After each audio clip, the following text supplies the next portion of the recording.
Buenas tardes, soy el doctor Raúl Godoy y esta es la segunda sesión de nutrición y enfermo respiratorio que vamos a ofreceros.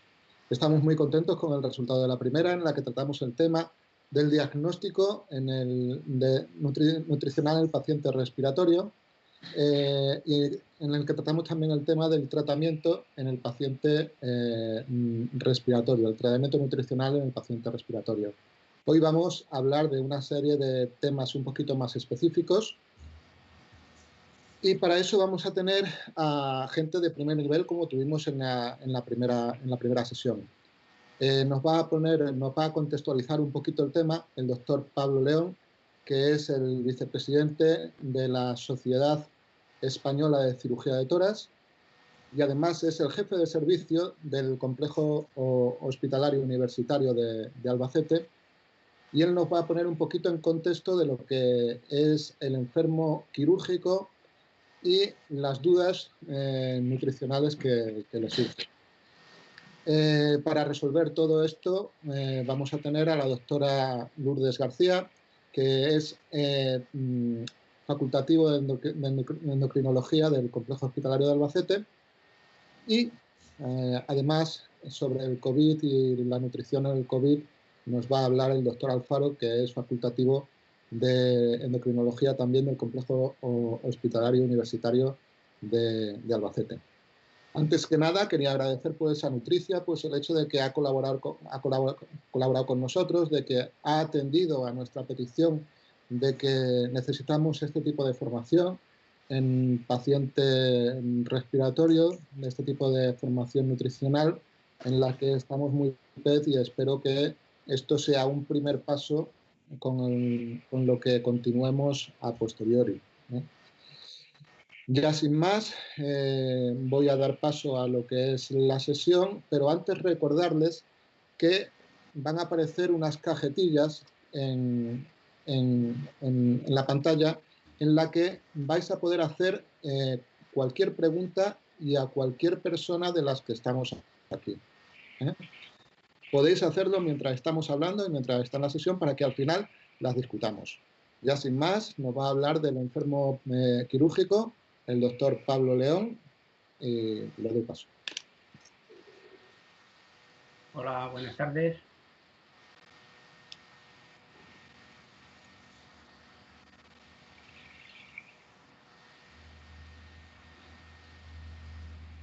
Bienvenidos a este webinar y muchas gracias por el interés que tenéis en el tema, ya que el conectarse por la tarde a estas horas supone restar tiempo a vuestro periodo de descanso.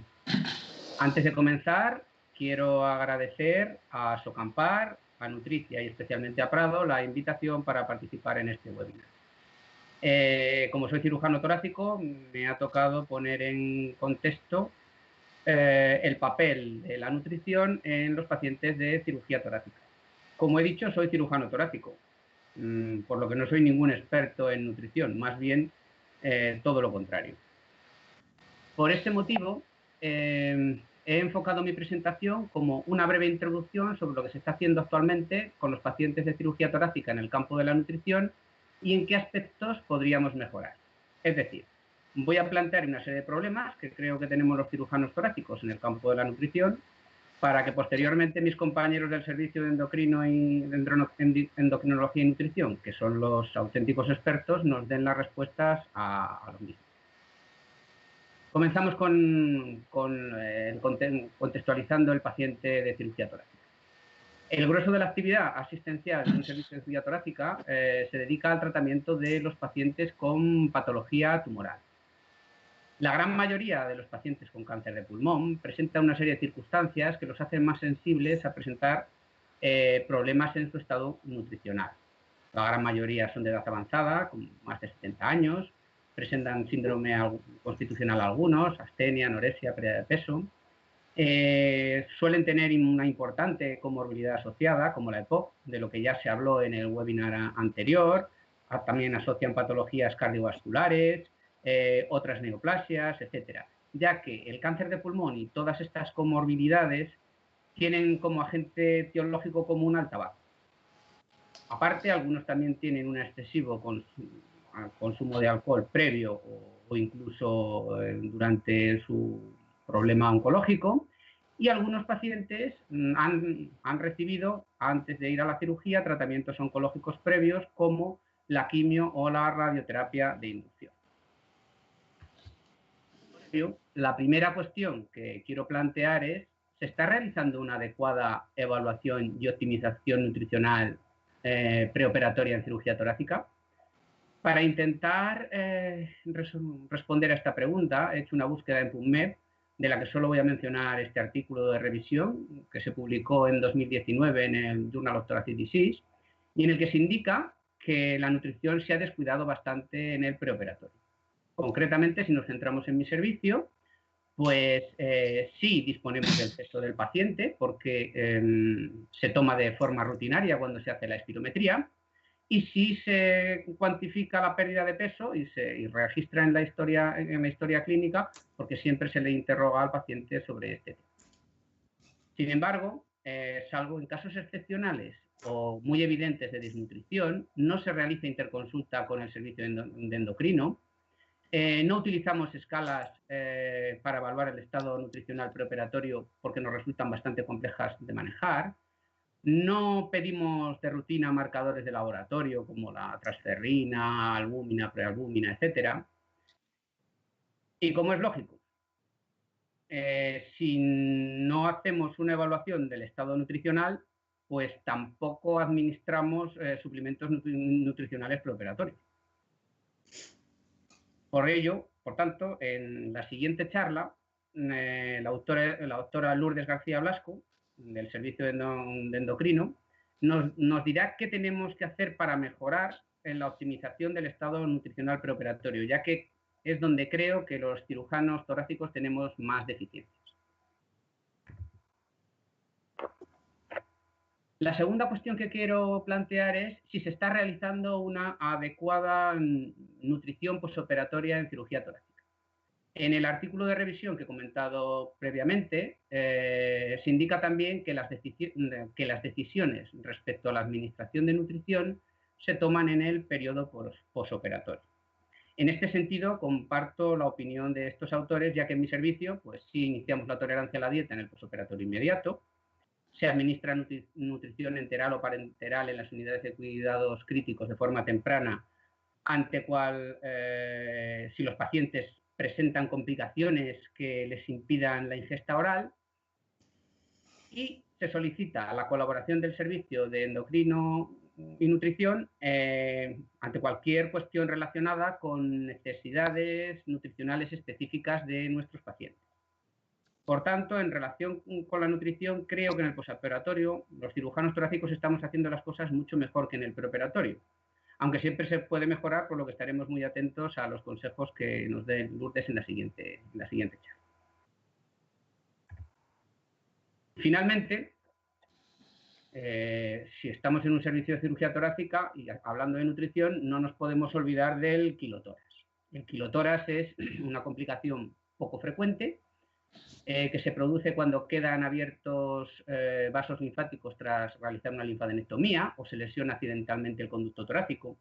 Y aunque no suele ser grave, sí provoca bastantes dificultades al paciente en el postoperatorio. En relación con el manejo del quilotórax, creo que la colaboración entre los servicios de cirugía torácica y endocrinología y nutrición es excelente, por lo que esta es la última cuestión que he propuesto a nuestros compañeros del servicio de endocrino para que nos hablen en la siguiente charla.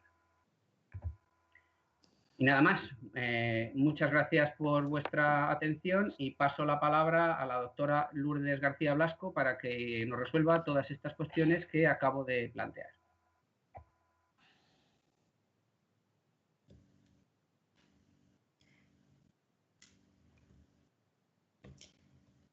Muchas gracias, Pablo. Bueno, hola a todos, buenas tardes. Yo soy Lourdes García Blasco, del Servicio de Endocrinología del Hospital General de Albacete. Antes de empezar, quería agradecer a Nutricia y a la SOCAMPAR la invitación a la charla y haber organizado estas jornadas, que me parece que son muy enriquecedoras para todos. Y bueno, pues sin más dilación voy a empezar a hablar de las necesidades nutricionales pre- y posquirúrgicas en el paciente respiratorio. Para ello voy a seguir el siguiente índice, espero responder a las cuestiones que ha planteado el doctor León. Entonces yo me he planteado las siguientes, ¿no? ¿Cuál es la magnitud de la desnutrición en el paciente con cáncer de pulmón? ¿Influye realmente el estado nutricional en los resultados quirúrgicos? ¿Existen guías que avalen estas recomendaciones? Concretamente, ¿para qué queremos mejorar el estado nutricional del paciente con cáncer de pulmón? ¿Qué opciones de soporte nutricional existen? ¿Y cuál es el manejo nutricional del quilotórax? Bueno, pues para empezar, os he puesto aquí esta gráfica en la que podemos comparar las diferentes prevalencias de desnutrición según la localización del tumor.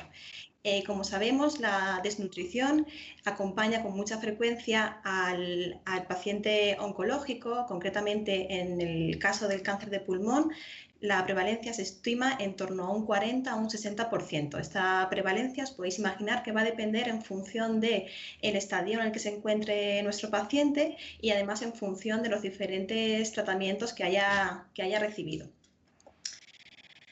La desnutrición de los pacientes oncológicos se caracteriza fundamentalmente por la pérdida de peso y por la depleción de proteínas tanto somáticas como viscerales. Esto produce un síndrome multifactorial denominado caquexia, que está formada por la combinación de la disminución de la ingesta y ocasiona unas anormalidades metabólicas que va a provocar una pérdida progresiva del músculo esquelético y por tanto va a deteriorar su función. Va a ocasionar una peor tolerancia al tratamiento oncológico y no solamente una peor tolerancia, sino además una menor respuesta a estos tratamientos que le vamos a dar, sea cirugía, quimioterapia o radioterapia, una peor calidad de vida para el paciente y además un mayor gasto por paciente para el sistema y una menor supervivencia. Concretamente, en el caso del paciente respiratorio, esta disminución de la masa muscular nos va a ocasionar además una disminución de la capacidad ventilatoria, pero es que además en estos pacientes que se usa con mucha frecuencia los glucocorticoides nos va a agravar más el problema porque los glucocorticoides favorecen el catabolismo muscular, es decir, hay una mayor pérdida proteica. Además, no hay que olvidar que con la desnutrición se ve alterada la función inmunitaria, por tanto, va a favorecer la aparición de infecciones oportunistas a lo largo de todo el proceso. Ya para entrar en un poquito más de materia, os he traído este artículo que me ha parecido muy interesante. Se trata de un artículo japonés en el que se evalúa cómo influye el estado nutricional en un paciente que va a ser sometido a cirugía torácica en el contexto de una neoplasia de pulmón. Entonces, lo que el estudio pretende es analizar cómo influye el estado nutricional, como he dicho, que concretamente en este estudio lo miden de dos formas. Con el IMC, que hacen 4 grupos, un grupo de bajo peso, de normopeso, sobrepeso y el de obesidad, y por otra parte se clasifica en función de la pérdida de peso. Aquellos pacientes que no han perdido peso y los que han perdido más de un 3,7% de peso. Como vemos en esta gráfica de aquí arriba, se observa que los pacientes en el grupo de bajo peso tienen una menor supervivencia libre de enfermedad cuando la comparamos con el resto de grupos, con el grupo de normopeso, sobrepeso u obesidad. Pero es que además también se ve en esta gráfica de aquí abajo que aquellos pacientes que presentan una pérdida de peso mayor o igual del 3,7%, también en comparación con los que pierden un poco menos o los que no pierden peso, tienen tanto una supervivencia global menor como una supervivencia libre de enfermedad. Por tanto, concluyen que el estado nutricional pues, tiene unos efectos negativos en la supervivencia posquirúrgica de estos pacientes. Este otro estudio, que es francés, va un poco en la misma línea. Este estudio lo que pretende también es evaluar cuál es la influencia del estado nutricional, que también lo miden en función del IMC, igualmente hacen 4 grupos, igual que en el estudio anterior, en las complicaciones posquirúrgicas. Igual son pacientes con un cáncer de pulmón que van a ser sometidos a una lobectomía.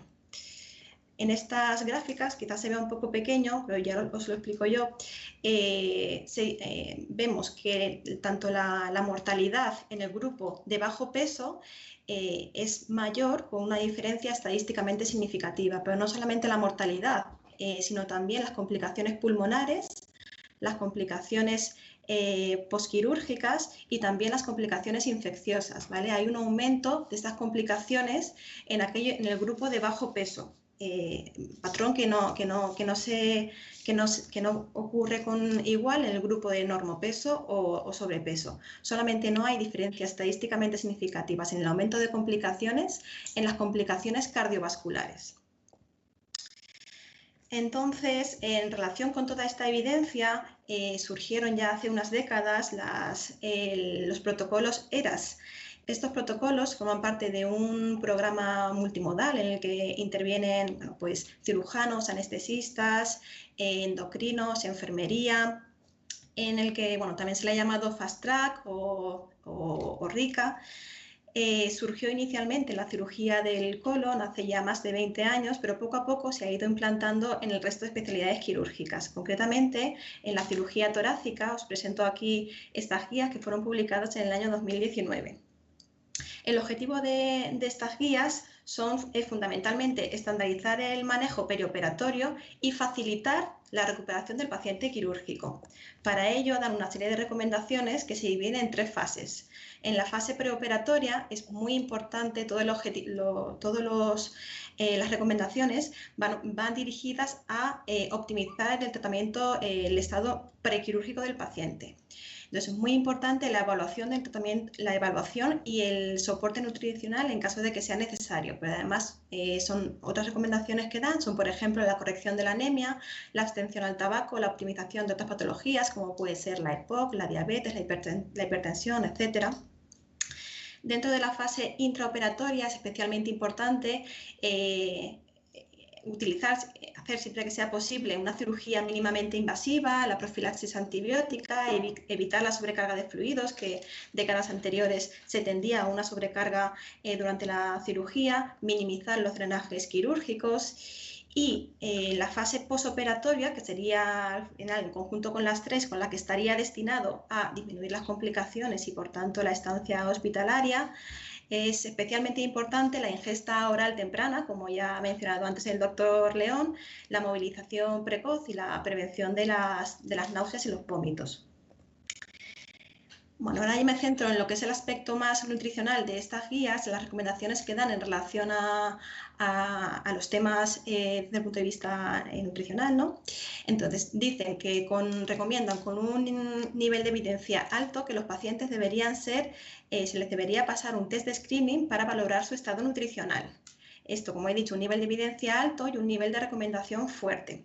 La segunda recomendación es que a estos pacientes que están desnutridos se les debería de dar suplementos nutricionales orales con un nivel de evidencia moderado y un grado de recomendación fuerte. Por último, con un nivel de evidencia más bajo, proponen que la inmunonutrición podría tener un papel importante en los pacientes desnutridos, concretamente en el posoperatorio. Esto, como he dicho, el grado de recomendación ya es más débil. Y bueno, pues ya con todos estos protocolos ERAS, ya también hay evidencia dentro del campo de la cirugía torácica de que pues, la implantación de estos protocolos pues, tiene una menor tasa de complicaciones en los pacientes que la siguen y además hay una menor estancia hospitalaria. Entonces ya pasamos a hablar más concretamente del tratamiento nutricional, ¿no? ¿Para qué nos interesa mejorar ese estado nutricional del paciente? Bueno, pues mejorar este estado nutricional ha demostrado prevenir la muerte prematura por desnutrición, prevenir la inmunodepresión, mejorar la tolerancia y la respuesta del tumor al tratamiento oncológico que se le vaya a dar, reducir las complicaciones de la terapia anticancerosa, prolongar la supervivencia, no retrasar el alta hospitalaria y además optimizar la calidad de vida, ¿no? Como vemos, son muchos los objetivos y los beneficios del tratamiento nutricional. Entonces, cuando tenemos a un paciente que vamos a valorar, ¿no? Para saber qué vamos a hacer con él, ¿no? Este sería un poco el esquema que nos deberíamos plantear. Bueno, pues lo primero es identificar si nuestro paciente, el paciente que tenemos delante, está desnutrido o en riesgo. Para ello, ya explicó en la anterior jornada mi compañero el doctor Pinés las diferentes escalas de desnutrición, ¿no? Pero fundamentalmente son 3 ítems. Ha perdido peso el paciente, tiene un peso bajo, un IMC bajo, y va a comer menos en los siguientes días y tiene un factor que le puede hacer estar en riesgo de desnutrición, que en estos pacientes con un cáncer de pulmón a todos ellos sería un sí. Por tanto, con que haya cumplido alguna de esas tres variables, ya tendríamos un paciente con desnutrición. Entonces, cuando ya tenemos al paciente clasificado, hay que estimar sus requerimientos. Es muy importante pensar que este paciente, aunque la primera vez que lo veamos, si por ejemplo vamos a valorar al paciente en la consulta, ¿no?, justo antes de la cirugía, y el paciente en ese momento no estuviera desnutrido. Si no estuviera desnutrido el paciente, no quiere decir que no se pueda desnutrir a lo largo del proceso. Entonces, que un paciente no tenga desnutrición en este momento no quiere decir que no la vaya a sufrir. Es decir, habría que volver a reevaluar el paciente en las siguientes revisiones. Entonces, como decía, el siguiente paso sería estimar los requerimientos. Estos requerimientos van a ser en función de los datos antropométricos del paciente y de un factor de estrés que llamamos, que va a ser en función de si el paciente está ingresado, si el paciente está en casa, si el paciente está recibiendo quimioterapia, radioterapia. Bueno, pues en función de diferentes factores nosotros calculamos unos requerimientos nutricionales. La siguiente pregunta que nos debemos hacer es, ¿puedo utilizar el tubo digestivo? En caso de que no se pueda utilizar, la opción está clara, es la nutrición parenteral. En esos pacientes con una resección pulmonar es raro no poder utilizar el tubo digestivo. Prácticamente, pues, alguna complicación postquirúrgica en pacientes que estén en unas unidades de críticos o que haya hecho un hilo paralítico, se prevea que no podamos utilizar el tubo digestivo más allá de 5 días. Pero prácticamente siempre vamos a poder utilizar la vía enteral. Entonces, la siguiente cuestión que nos deberíamos plantear sería estimar su ingesta, ¿no? Cuánto, en función de los requerimientos que le hemos calculado y lo que el paciente ingiere, necesita realmente soporte nutricional. Pues si necesita soporte nutricional, tenemos 3 pilares básicos. El primero de ellos sería la adaptación de la dieta, el siguiente sería los suplementos orales, nutricionales orales, y el último, la nutrición enteral. La nutrición enteral quedaría por una gastrostomía o una sonda nasogástrica, sería pues para aquellos pacientes en los que no consigamos cubrir los requerimientos por la vía oral o aquellos pacientes en los que no se pueda utilizar la vía oral. Por ejemplo, se me ocurre un paciente con una neoplasia bronquial que produzca una compresión extrínseca a nivel esofágico y que que le produzca una disfagia a ese nivel. Entonces ya pasamos al primer escalón, que sería, como he dicho anteriormente, la adaptación de la dieta. Bueno, pues esto siempre hay que hacerlo siempre cuando un paciente tenga capacidad de utilizar la ingesta oral. Esto debería ser realizado por una dietista nutricionista, ¿vale?, que son las que realmente entienden del tema, son las especialistas en esto. Concretamente, en el Hospital de Albacete tenemos dos dietistas nutricionistas que son las que nos ayudan y forman parte de nuestro equipo. Las recomendaciones que ellas van a dar va a depender del síntoma que ocasione el tumor y de la terapia antineoplásica, pero fundamentalmente van a ser modificación de texturas, van a recomendar aquellos alimentos con alta densidad energética, modificar algunas características organolépticas de los platos y consejos para aumentar el aporte energético proteico suplementados con algunos alimentos. Ya en lo que se refiere a la suplementación oral, pues la suplementación oral estaría indicada para aquellos pacientes que mantienen una ingesta oral pero que no llega a cubrir el 100% de sus requerimientos. Generalmente los ponemos en aquellos casos en los que cubren el 50 o el 75% de sus requerimientos. Los suplementos deben integrarse con las comidas y nunca reemplazarlas, esto es muy importante. Han de ser hipercalóricos, hiperproteicos, con o sin fibra, en función del hábito intestinal del paciente, y ahí preferiblemente con poco volumen, porque son pacientes que se suelen saciar muy rápido. Su uso en pacientes con desnutrición ha demostrado que al aumentar la ingesta calórica total aumenta también el peso, que no reducen el apetito, que reducen la mortalidad y la estancia hospitalaria y que consiguen además una mejoría funcional y menos estancia en las unidades de rehabilitación. Además, un uso muy importante me parece la utilización de estos suplementos nutricionales en el contexto de la prehabilitación, que es un concepto que está últimamente también muy de moda, que estaría integrado dentro de estos protocolos ERAS en la fase prequirúrgica, es decir, de cara a mejorar el estado nutricional del paciente que va a ser sometido a cirugía torácica. Ya para terminar, voy a pasar a hablar de quilotoras. Bueno, el quilotoras, como ha dicho el doctor León, es una complicación poco frecuente en el ámbito de la cirugía torácica, pero que desde el punto de vista nutricional, bueno, pues es una patología que nos gusta mucho. Esta es la anatomía del sistema linfático. El sistema linfático tiene una peculiaridad muy importante y es que anatómicamente tiene muchas variaciones, lo cual puede hacer que el conducto torácico pueda modificar su situación habitual y eso puede hacer que en alguna ocasión, bueno, pues en el contexto de la cirugía bariátrica se vea alterado. El quilo, como ya sabéis, se compone fundamentalmente de linfa y kilomicrones. Este sistema linfático tiene varias funciones muy importantes, entre ellas la inmunitaria, pero además, desde el punto de vista nutricional, se absorbe prácticamente el 70% de la grasa que ingerimos, pasa a través de este sistema. Esto es así que el flujo linfático puede variar desde 1 mililitro minuto cuando estamos en ayuna hasta 200 mililitros por minuto después de una comida copiosa. Pero todas las grasas no se absorben igual, como podemos ver en este esquema. Y es que los triglicéridos de cadena larga se absorben en forma de kilomicrones y se transportan directamente por los vasos linfáticos hasta la circulación venosa. Sin embargo, los triglicéridos de cadena media pasan directamente, como es aquí, pasan directamente a la circulación portal. Por tanto, no estimulan este flujo linfático. Esto ya nos da un poco unas pistas de cómo el tratamiento nutricional, ¿no?, va a ir un poco por aquí. Además, es muy importante, tiene otra función desde el punto de vista nutricional en la absorción de las proteínas y las vitaminas liposolubles.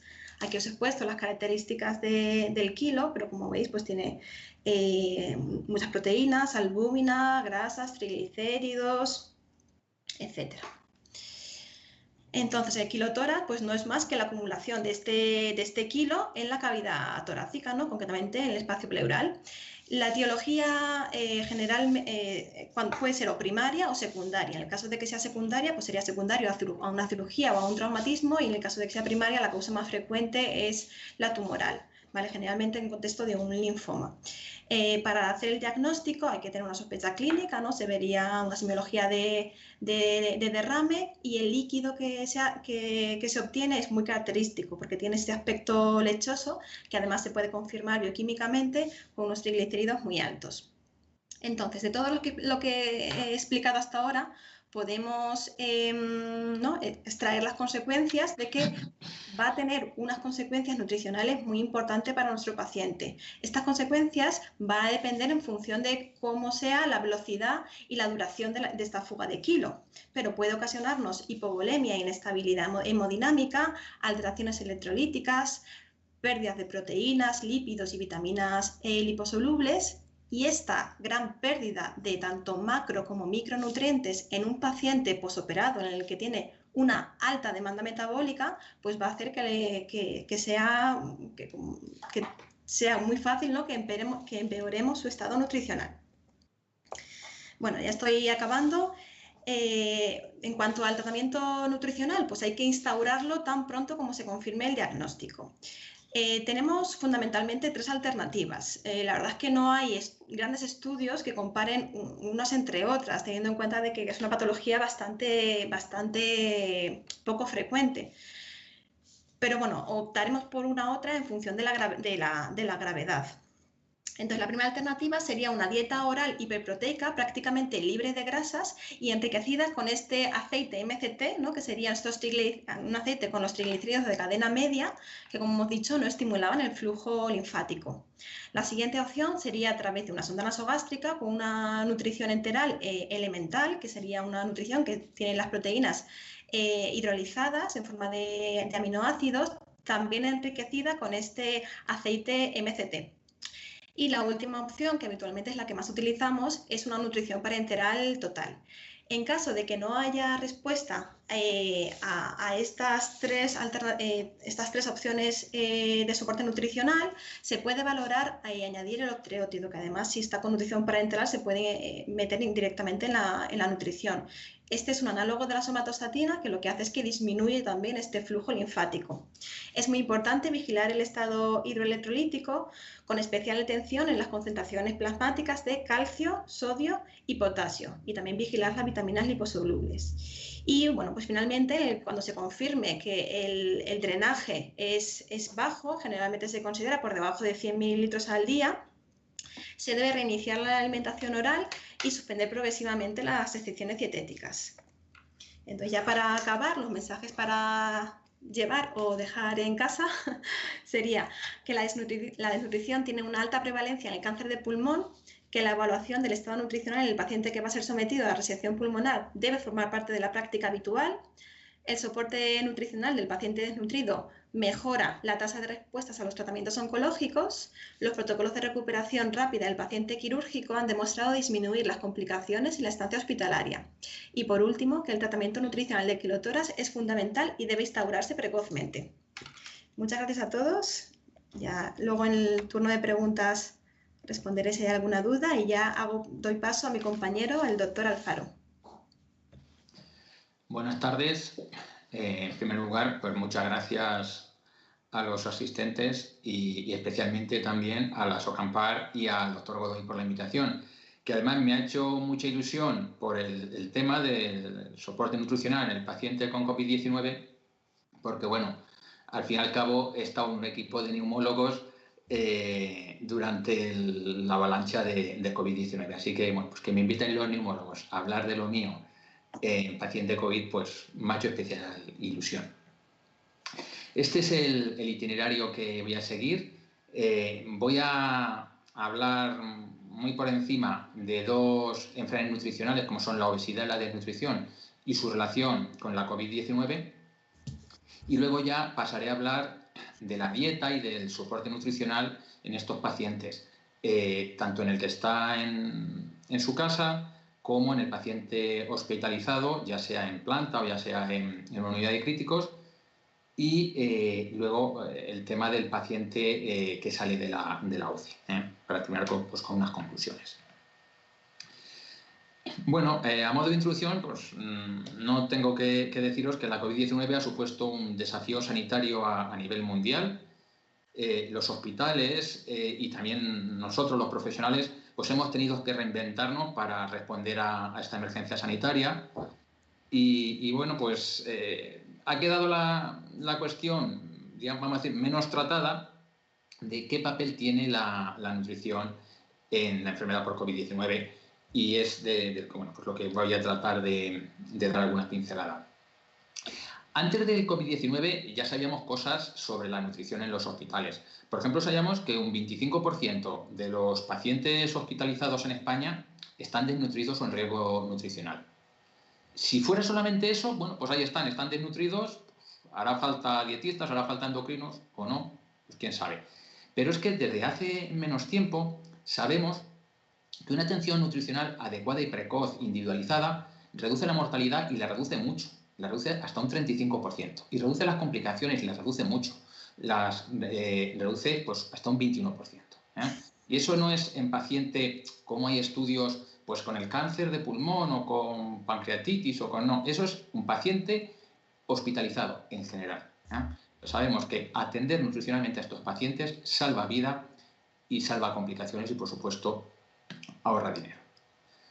Ya si nos vamos a los pacientes con COVID-19 y nos fijamos en la obesidad, bueno, pues como la obesidad es muy prevalente en la población general, pues también es prevalente en pacientes con COVID, porque no es un factor de protección. La prevalencia en la UCI, bueno, pues en teoría también deberían ser pacientes prevalentes en la UCI, aunque esto va a depender de los criterios de ingreso. Si una UCI, la obesidad fuese un criterio de exclusión o un criterio que hace más difícil que entre, pues ya la prevalencia no va a ser la misma. Lo que sí sabemos es que la obesidad confiere un peor pronóstico a los pacientes con COVID-19. ¿Por qué? Bueno, pues hay varias causas que lo explican.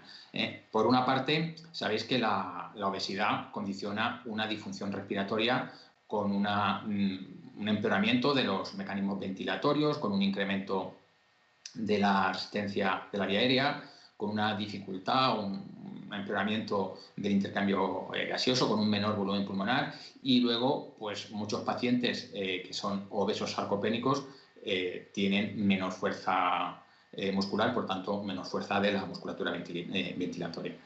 Pero es que además los pacientes obesos, o muchos de ellos, son pacientes comórbidos. Están obesos, pero es que además tienen enfermedad cardiovascular. Muchos tienen diabetes o enfermedad renal crónica. ¿No? Y es que además tienen resistencia a la insulina, hipertensión, dislipemia. Bueno, todo eso junto lo pone es un caldo de cultivo ideal para que la enfermedad que tenga el paciente, la enfermedad grave que tenga, vaya peor. Y, por supuesto, si esa enfermedad es la COVID-19, pues también va peor. Hay ya distintos estudios que han analizado la influencia de la obesidad en COVID-19 y, bueno, pues os traigo algunos de ellos.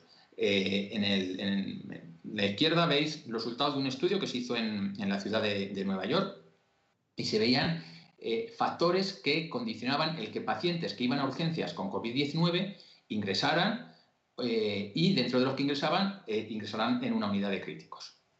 Bueno, pues se vio que la obesidad era un factor de riesgo muy importante para que alguien con COVID-19 que iba a urgencias tuviese que ingresar en el hospital. De hecho, en este estudio era el factor más importante después de la edad. También era un factor de riesgo, aunque los ratios salía más bajo en el análisis multivariable, para, una vez que estabas hospitalizado, que tuvieras que ingresar en una unidad de críticos. Curiosamente, en este estudio, el tener una enfermedad pulmonar previa no era factor de riesgo ni para ingresar, una vez que tenías tu COVID y ibas a urgenciar con ella, ni para ingresar en una unidad de críticos. En la derecha os pongo los resultados de un estudio francés que se refirió a un hospital de París sobre ingreso en unidad de críticos, en UCI, de pacientes con COVID-19. Por una parte, analizan cuántos obesos tienen en la UCI y lo comparan con los que tenían antes de la pandemia, con un grupo control de unos meses antes. Y ven que durante la pandemia COVID, los pacientes que tienen ingresados están más obesos que los que tenían ingresados antes del COVID. Tienen ahora poquitos pacientes con normopeso y tienen, la inmensa mayoría son pacientes con sobrepeso o con obesidad. Dentro de los pacientes que tienen ingresados por COVID-19, miran a ver los que necesitan ventilación mecánica y los que no necesitan ventilación mecánica. Y aquellos que necesitan ventilación mecánica tienen mayor prevalencia de obesidad, incluido obesidad más importante, que los que no necesitan ventilación mecánica.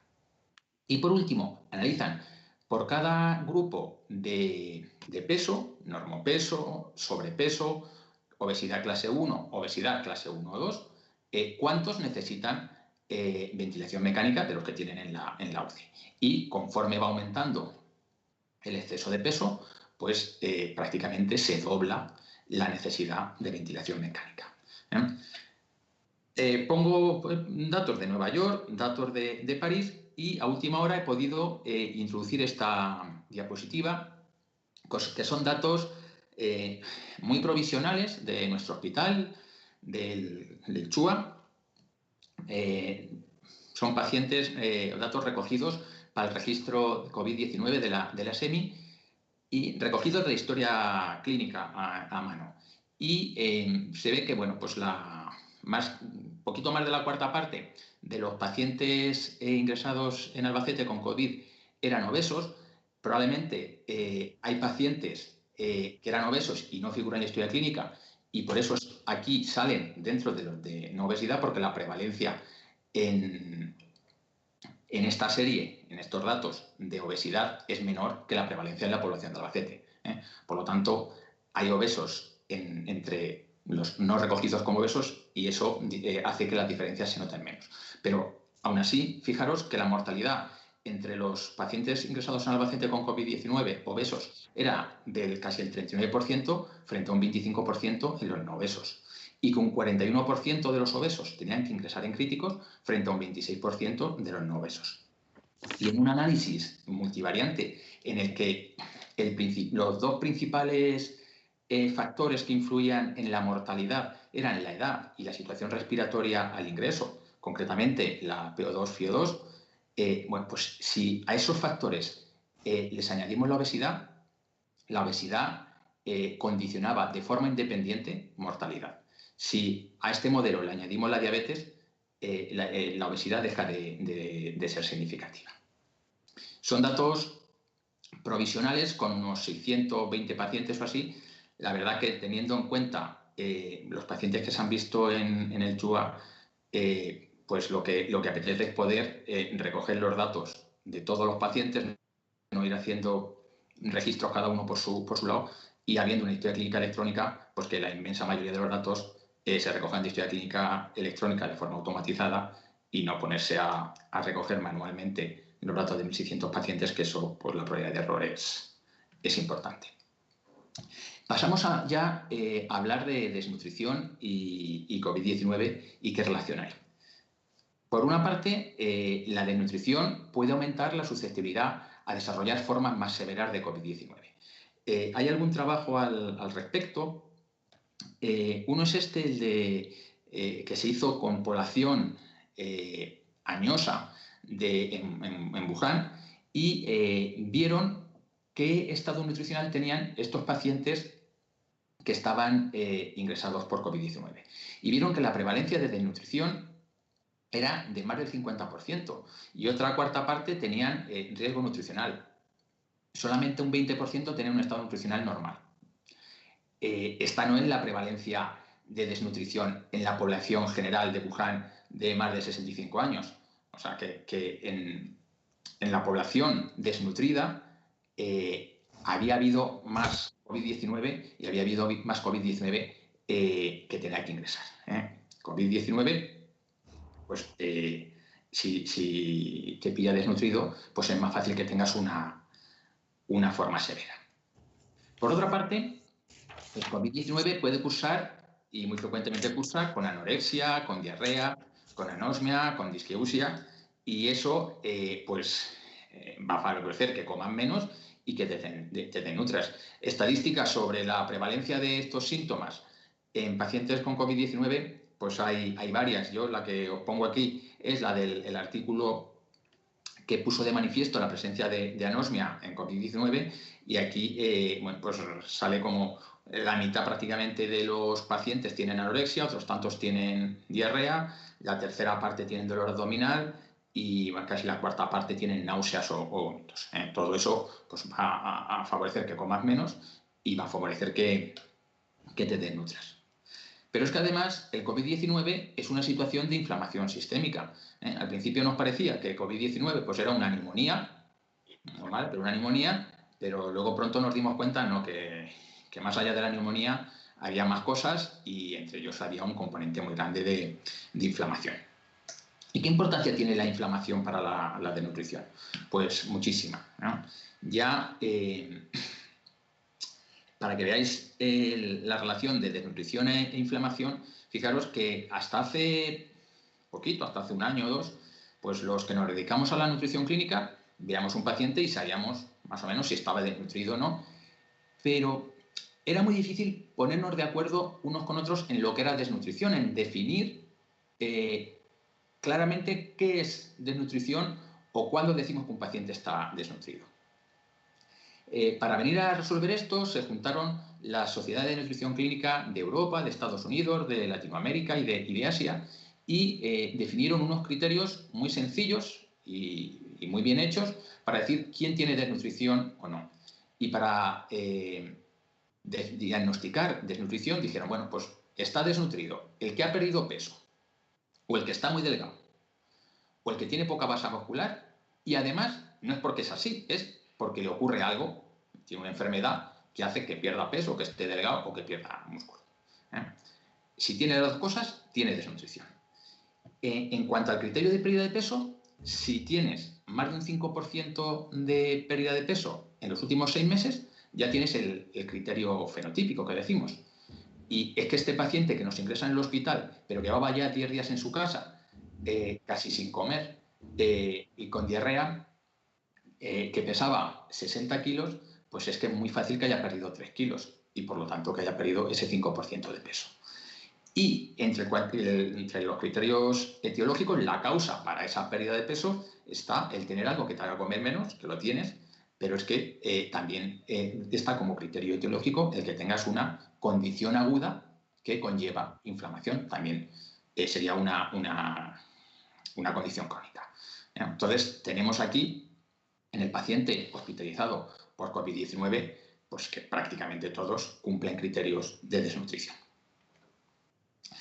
Y si prácticamente todos cumplen criterios de desnutrición, vamos a ver cómo manejamos nutricionalmente esto. Vamos a empezar con las recomendaciones para el paciente con COVID-19 que no está ingresado, que está en su domicilio y que, como decíamos, pues tiene anorexia.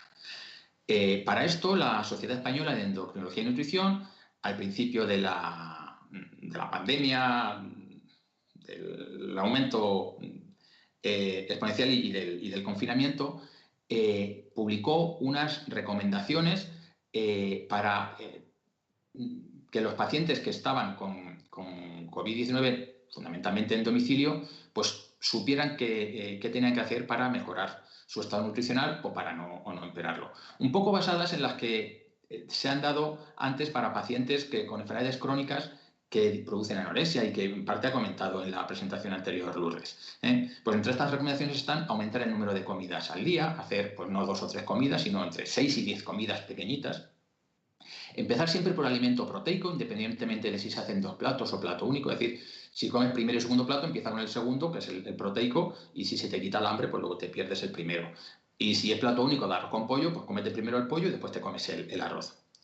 Evitar sopas o caldos, que pueden ser muy reconfortantes, están muy ricos, entran muy bien, pero que desde un punto de vista nutricional, la mayoría de las veces pues son agua con sal y poca chicha.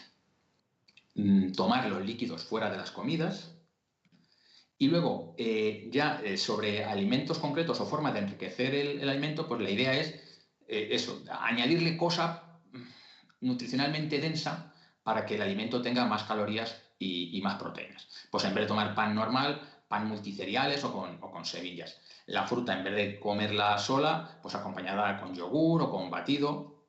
Los postres lácteos, enriquecerlos con nata o con cacao en polvo, con cereales en polvo, con frutos secos. A los purés, añadirles pan frito o pan tostado o tomate frito o leche o quesitos o frutos secos o clara de huevo o mantequilla o aceite. La leche, no tomar leche desnatada, tomar leche entera y enriquecerla con leche en polvo o con cacao.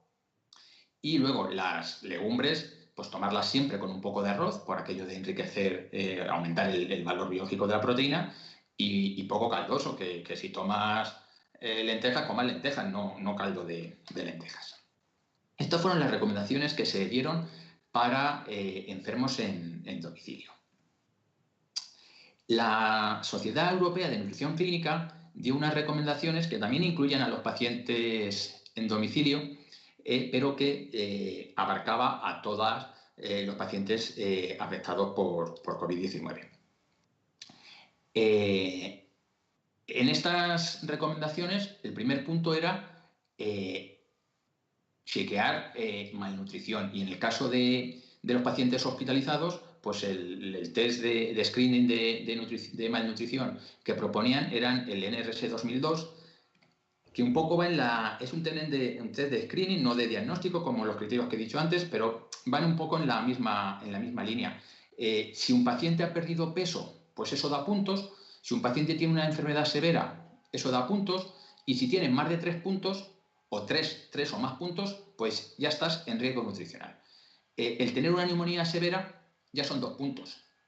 Si tienes 70 años o más, ya es un punto, ya tienes los 3. Y si has perdido un poquito de peso, ya tienes un punto. O sea, si estás ingresado por COVID-19 y o tienes 70 años o has perdido 3 kilos, pues ya estás en riesgo nutricional.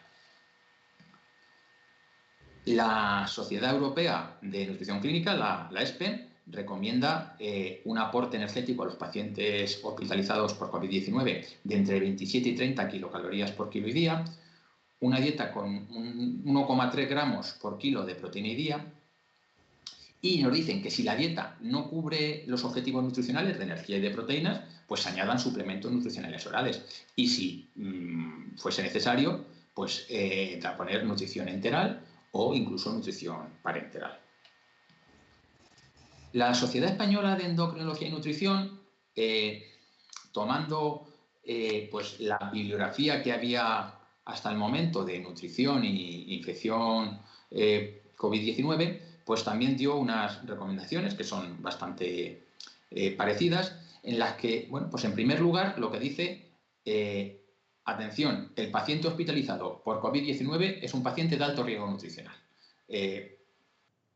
Es un paciente de alto riesgo respiratorio, pero es un paciente de alto riesgo nutricional.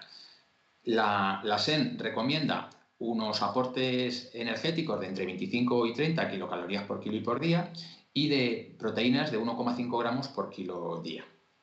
¿Y esto cómo lo tenemos que suministrar? Pues recomienda aportar de cocina una dieta con una alta densidad nutricional. Es decir, que en poco volumen tenga mucha energía, tenga mucha proteína. Pero como será consciente de que el paciente tiene anorexia, de que proporcionar esta dieta con alta densidad nutricional no es fácil, vamos a darle, porque casi seguro que lo va a necesitar, suplemento nutricional oral. 2 o 3 envases al día se le debían proporcionar al paciente en la misma bandeja en la que le viene la comida. Si el paciente no tolerase el suplemento, pues se recomendaba aportarle un módulo de proteínas, y si a pesar de la dieta, el suplemento o el módulo de proteínas no se cubren los requerimientos por vía oral, pues valorar la nutrición enteral por sonda e incluso valorar la nutrición parenteral si es que en la vía digestiva pues no la pudiéramos utilizar. Y luego, por último, siendo conscientes de que la información al paciente que normalmente da el médico especialista en nutrición, la dietista, etcétera, no se iba a poder dar porque no se puede ver a los pacientes, no se podía ver en plena vorágine como los veíamos 2 meses antes, recomendaba dar en la bandeja que le sube la comida al paciente un tríptico informativo diciéndole lo importante que es que se comiera todo, que se tomase el suplemento, etcétera. Y esto me sirve para el paciente que está en la planta de hospitalización como para un paciente que estuviese en la UCI que pudiese comer. Bueno, esas son las recomendaciones de la sociedad española, de la sociedad europea, pero luego la realidad es que para poder cumplir esas recomendaciones pues nos hemos encontrado con unas dificultades logísticas importantes en los picos de hospitalización. Pues la dieta hospitalaria tiene que preparar personal de cocina, y cocina tenía mucho personal de baja. Un cambio en los flujos de trabajo, de reparto y recogida de comidas, por los cuales el ascensor en el que normalmente suben la comida o bajan las bandejas no se puede utilizar porque se utiliza para mover ropa sucia. Ya tienes que hacer otro recorrido que hace que, parece una tontería, pero que se tarde bastante más desde la cocina a la planta de hospitalización. Ha habido que suministrar comida al servicio de urgencias, cosa que habitualmente no se da comida al servicio de urgencias, pero claro, si un paciente se tira mal en el servicio de urgencias 2 días, pues el pobre tenía que comer. Luego las bandejas suben de cocina a la planta y quien las reparte son las auxiliares, quien la pasa a la habitación.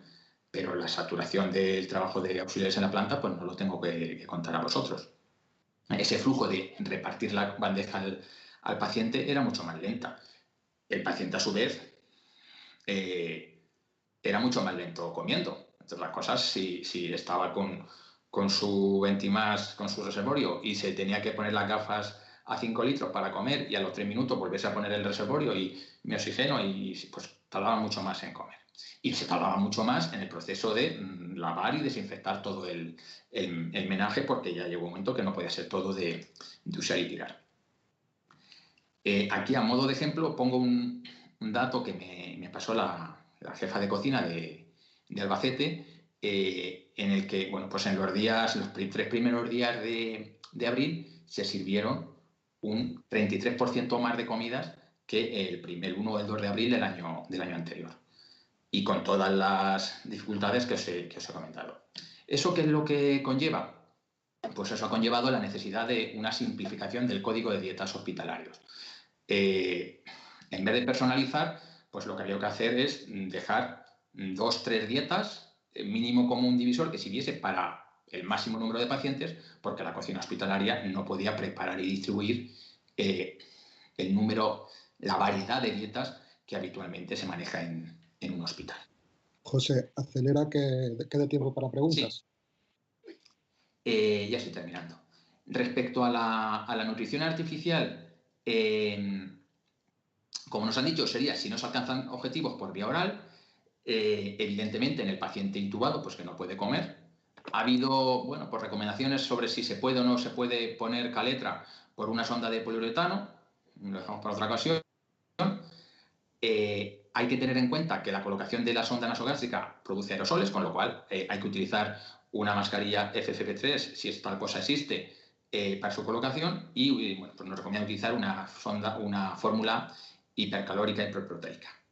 Si al paciente lo tenemos chocado, acidótico, malísimo, pues no lo podemos poner en nutrición enteral. Si ese paciente ya no está malo, pero bueno, lo tenemos estable con las drogas vasoactivas y bueno, pues esa situación de respiratoria es mala, pero lo tenemos estable, podríamos empezar nutrición enteral, pero a dosis más baja.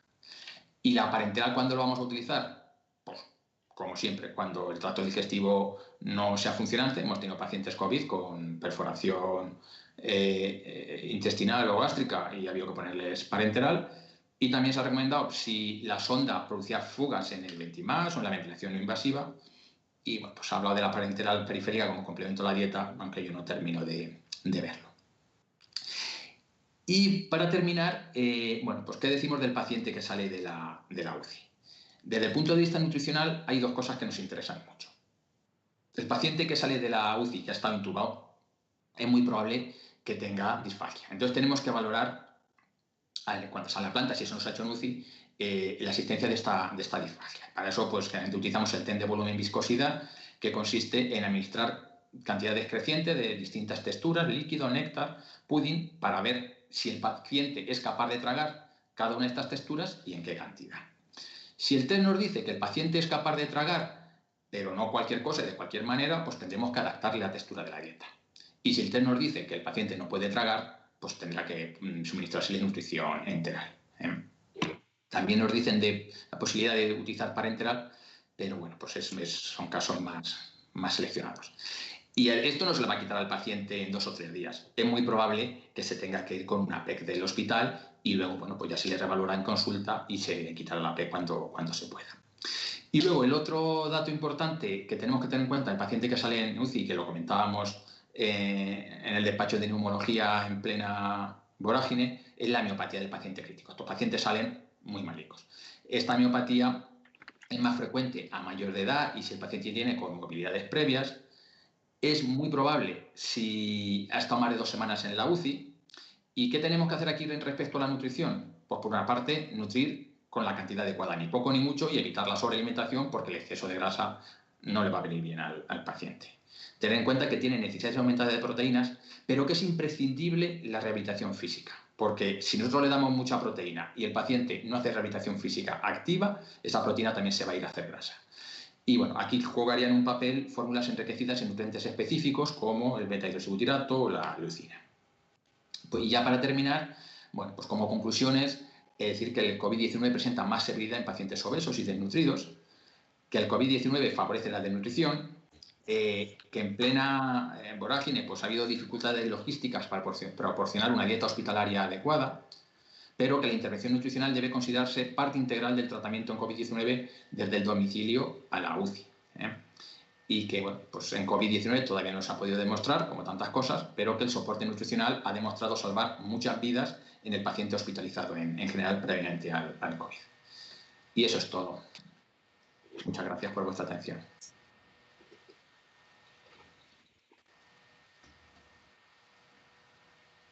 Bueno, muchísimas gracias a todos. La verdad es que ha sido algo muy interesante. Yo creo que hemos aprendido muchísimo y me reafirmo en la necesidad que tenemos en este tipo de reuniones que consigamos mantenerlas, que consigamos prolongar este tipo de iniciativas, porque creo que para nosotros, como ha dicho el doctor León, y para los neumólogos, es imprescindible que por lo menos tengamos unos conceptos. Ha habido un montonazo de preguntas, un montón de preguntas, y la verdad es que, si queréis, lo que hago es empezar por el doctor León, ¿no? Y aquí me preguntan que si en vuestro protocolo entra la valoración nutricional en el paciente preoperatorio y que cuánto tardáis en hacerla. Como he comentado antes, no hacemos una evaluación nutricional preoperatoria. Tenemos el peso del paciente, como he dicho, porque se hace en la espirometría y preguntamos si ha tenido pérdida de peso. Pero salvo en casos muy excepcionales, no hacemos una evaluación nutricional. Por eso creo que esta charla es muy interesante, y solicitaremos ayuda a nuestros compañeros y les daremos bastante más trabajo del que le estamos dando hasta ahora. Ahí la pregunta que yo tengo es si Lourdes decía que se necesita una atención precoz, un inicio precoz en estos pacientes de lo que es el tratamiento nutricional. Deberíamos de tener por lo menos una serie de datos desde la consulta e incluso un tratamiento inicial, o deberíamos tener un protocolo para que todo paciente sea derivado en el momento y valorado de forma precoz, ¿eh? Yo creo que bueno, ¿qué piensas tú, Lourdes, de eso? Sí, yo pienso que eso es fundamental, y para eso es lo que os digo, que no es complicado hacer un diagnóstico de desnutrición, como he dicho antes, que con pesar al paciente, tallarlo y con ello calcular el IMC, saber preguntarle si ha perdido peso, son cosas que se tarda un minuto en hacerlo, y con eso ya tenemos un diagnóstico de desnutrición o no. Que puede ser que al principio no esté desnutrido y se vaya a desnutrir a lo largo de todo el recorrido del proceso oncológico, y que efectivamente, que en el momento en el que tenemos un paciente diagnosticado de desnutrición, con todos los beneficios que he mencionado que tiene el soporte nutricional, pues se beneficiaría desde el primer momento de un soporte nutricional adecuado. Entonces yo creo que sí, que habría que ser valorado lo antes posible. No sé si pues eso, en cuanto se detecte la pérdida de peso o el bajo peso. Y en cuanto a las herramientas de valoración de la malnutrición, aquí yo me imagino que puede responder cualquiera de los dos, el doctor Alfaro o la doctora García. ¿Qué pensáis de la impedancia bioeléctrica y la analítica?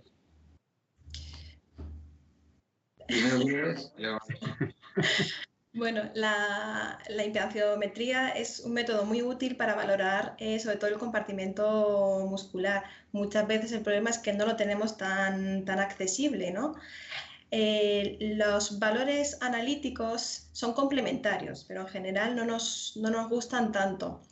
La albúmina, la prealbúmina, el resto de proteínas son complementarios, pero sobre todo hay que evaluarlos un poco en el contexto, es decir, son reactantes de fase aguda inversa, es decir, un paciente, por ejemplo, motivo de consulta muy habitual en hospitalizaciones, interconsulta por paciente que tiene la albúmina baja, está ingresado por una sepsis abdominal o recién operado, ¿no? Con una PCR de 180. Eso siempre va a estar, es un factor pronóstico más que realmente un factor de desnutrición. Entonces, nos debe de producir una alerta de sí, porque es un paciente que tiene riesgo nutricional, pero no por tener la albúmina baja ha de estar desnutrido seguro. Entonces, son herramientas complementarias, diría yo. Aquí ya acabas de responder a la siguiente pregunta, que era ¿por qué es tan frecuente la hipoalbuminemia tras la cirugía de tórax y su significado clínico? O sea que sí. Paso al doctor Alfaro, que le quieren hacer una pregunta de cuánto tiempo estima el aporte nutricional enteral suplementario en el paciente con COVID. Depende de cuánto tiempo tarde en recuperar una ingesta adecuada. Precisamente, yo creo que lo que nos ha pasado en plena pandemia, cuando teníamos los hospitales desbordados, era que estábamos tan preocupados en que no se nos ahogase en si le tenemos que poner más corticoide o menos o cuánto oxígeno, es que no nos dábamos cuenta de que el paciente no comía. Y lo que tenemos que hacer es ser capaces de medir cuánto come nuestro paciente y lo que no está comiendo y lo que le falta hacer a sus necesidades, aportárselo en forma de suplemento o en forma de nutrición enteral. ¿Hasta cuándo? Hasta que el paciente empiece a comer. En mi experiencia en la planta, la verdad es que el paciente lo veías hoy malísimo, mañana estaba mejor y pasó te decía, me lo he comido casi todo. Pues ahí cuando me lo dicen, me lo he comido casi todo y además me he tomado los 2 suplementos, pues la cosa va bien y puedes empezar a quitarle. Pero no hay un decir 10 días, 5 días o 7 días, es pues mientras que el paciente por vía oral no sea capaz de cubrir sus necesidades por la anorexia normalmente. Y durante el periodo este que hemos tenido de tantos ingresados con los problemas que ha habido en cocina y tal, aquí en el hospital se han dado suplementos de forma habitual, de forma sistemática Sí. Aquí los suplementos no han subido en la bandeja porque desde cocina, logísticamente, el simplemente hecho de poner un suplemento en cada bandeja era un problema y entonces lo que se hicieron, se distribuyeron a través de los controles de enfermería. Y lo que se trataba era que en la habitación, por aquello tampoco tiene mucho sentido de estar metiendo un suplemento y sacarlo que no se lo ha tomado ya contaminado, que en la habitación cada paciente tuviera siempre 2 o 3 envases sin tocar para que al día pueda tomar 2 o 3 y que la enfermería y los médicos al paciente le recalcaran, oye, tienen que caer 2 envases por lo menos al día. La forma que se ha hecho ha sido así, distribuirlo no desde la bandeja desde cocina, sino desde el control de enfermería, pero sin necesidad de que el médico lo prescribiera. ¿Y no os daba miedo de que al paciente se le quitase el hambre, que se encontrasen saciados y que realmente sustituyesen los suplementos por la comida? Cuando se ha mirado eso, porque es un miedo que existe, se ha visto que al final se come un poquito menos, pero que la suma global es más que solo con la comida. Luego, en el díptico o en el tríptico, se le recomendaba cuándo tomar el suplemento, no inmediatamente antes de comer, no inmediatamente antes de cenar, para que quitara el menor hambre posible. Pero la experiencia, no en COVID, sino previa, es que el suplemento, si se utiliza bien, suma más de lo que resta. La verdad es que ha sido una situación tremenda, ha sido una situación emocionalmente atroz y a mí me consta que habéis estado ahí y vamos, tú y yo hemos compartido una guardia, o sea que es que realmente... ¿Qué guardia de neumólogo? Realmente, efectivamente, estabas de neumólogo y creo que vuestra labor ha sido fundamental. En la UCI, ¿qué os habéis encontrado? Pues en la UCI, personalmente no lo sé, porque como estaba de neumólogo, no estaba de endocrino y el que subía era otro compañero, pero en la UCI, pues mucha enteral, paciente intubado, por lo tanto, nutrición enteral y en caso de ILIO o de complicación respiratoria, pues se ha apoyado poniendo las parenterales. Sí, pero por lo que yo me he enterado aquí, la nutrición parenteral no sustituye a la enteral. Lo ideal es la enteral cuanto antes, lo más precoz posible. Y la otra, ¿qué déficits puede tener en un momento dado si mantenemos a un paciente mucho tiempo con nutrición parenteral y no empezamos la enteral precozmente? Bueno, el problema no es exactamente de déficit. Hay pacientes con síndrome de intestino corto que se tiran con parenteral toda la vida en su casa. Pero, desde luego, la forma ideal de nutrir no es la avena, es el intestino que para eso está. Por lo tanto, la parenteral la tenemos que reservar para cuando no llegamos por vía enteral. Un problema con la parenteral, por ejemplo, que en las recomendaciones que había de la ESPEN hablaban de la nutrición parenteral periférica, es que la parenteral es un fluido intravenoso, que va en volumen, que no se puede dar mucha proteína en poco volumen o mucho aminoácido. Y pacientes en distrés o con riesgo de distrés, sobrecargarlos de volumen, a mí me da pánico. En el corto plazo, que estamos hablando de 2 semanas, 3 semanas, 4 semanas, una parenteral no tiene complicaciones hepáticas o metabólicas si se pone razonablemente. Pues tienes el problema de la vía, pues la posibilidad de infección de vía y el problema de la sobrecarga de volumen si no manejas bien los volúmenes. Y vamos a la última pregunta porque no da tiempo a muchas más. Entonces, aquí me preguntan, ¿pueden haber influido los esteroides sistémicos en los pacientes con distrés respiratorio en el desarrollo de diabetes metaesteroidea? ¿Y cuál es la influencia en el pronóstico en estos pacientes COVID? Y hay otra pregunta añadida a esto. ¿Se consideran estos factores en el registro que se está tomando, que se está haciendo? Bueno, hemos visto pacientes que no eran diabéticos, que se les ha puesto corticoides y han tenido diabetes esteroidea y hemos tenido que enseñarle a ponerse insulina para que se fueran a su casa mientras que hacen la pauta descendente. En el registro, son datos que a mí me han dejado parte del registro y yo he analizado, ha tomado la diabetes, como la obesidad, de la historia clínica. O sea, paciente con antecedente de diabetes o con diagnóstico previo de diabetes. Si la hiperglucemia inducida por esteroides o la diabetes esteroidea ha empeorado o no ha empeorado el pronóstico, eso ni lo sabemos ni creo que lo podamos saber, porque como no está aleatorizado, pues si antes le han puesto corticoides es porque estaba malo. Si le ha subido mal la glucemia, entonces eso ni lo sabemos, ni en qué grado la hiperglucemia de los esteroides contribuye o no contribuye en el COVID a un peor pronóstico. Yo creo que no lo sabemos. Bueno, pues yo creo que realmente quedan más preguntas por hacer, pero estamos ya sobrepasados de tiempo y creo que lo mejor es pues que hagamos un pequeño resumen de lo que hemos estado hablando para que queden las ideas un poquito centradas.